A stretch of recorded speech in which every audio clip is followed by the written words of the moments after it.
Hello guys! Hanggang dito na lang po tayo ngayon. Titignan natin yung ginawa ng aking kapatid na lalaki.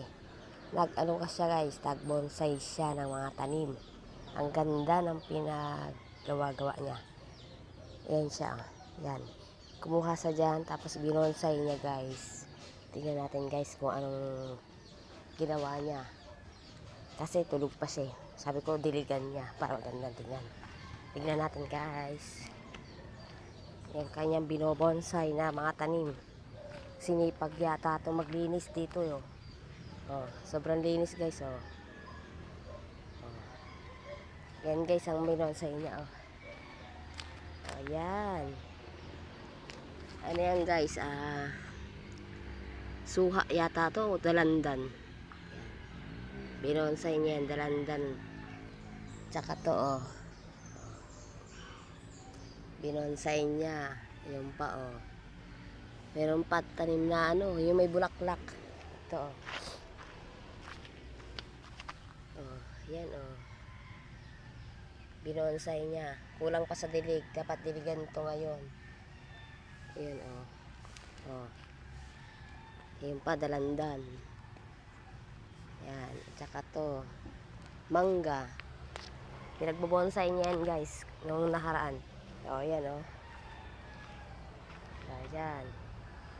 Ang ganda ng pagkagawa niya guys. Sinipag ang kapatid ko. Yan. Nilinis niya rito oh. Sabi ko maglagay siya ng upuan. Yung pwedeng tambayan dito guys. Oh. Marami pa raw siyang itatanim guys. May iniisip pa raw siyang itanim. May mga bulaklak.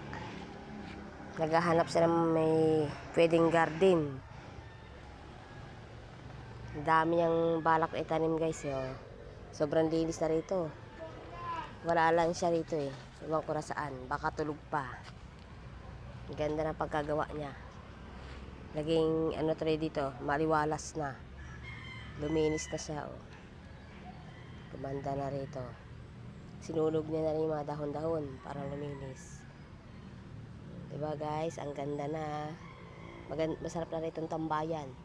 Lagyan ng duyan dun no, sa puro ng mangga. Yan. Gawaan ng duyan no, na mataas. Kaso delikado sa bata. Baka malaglag.